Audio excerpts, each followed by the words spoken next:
గండిపేటలో నీళ్లు రావాలి, గోదావరి నీళ్లు. ఎందుకంటే ఫ్రెష్ వాటర్ ఇంజెక్ట్ చేయాలి మూసీలో కంటే గండిపేటలో చేయాలి.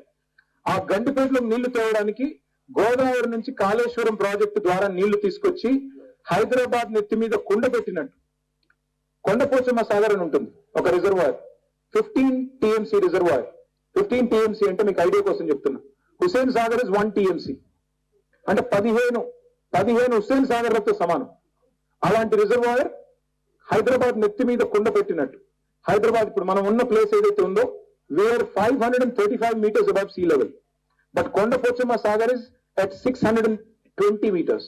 అంటే బై గ్రావిటీ అక్కడ నుంచి నీళ్లు గండిపేటలోకి వస్తాయి. అది కూడా మేమే చేశాం. ఇప్పుడు ఈయన చేయాల్సిందల్లా ఏంటంటే కొండపోచమ్మ సాగర్ నుంచి గండిపేటలోకి 1100 కోట్ల రూపాయలతో నీళ్లు తెస్తే చాలు. ఈ మహానుభావుడు చేసే పని ఏమీ లేదు. బ్రిడ్జెస్ మొత్తం మేమే అప్పుడు శాంక్షన్ చేశాం. మూసీ మీద 15 బ్రిడ్జెస్ మంజూరు చేశాం.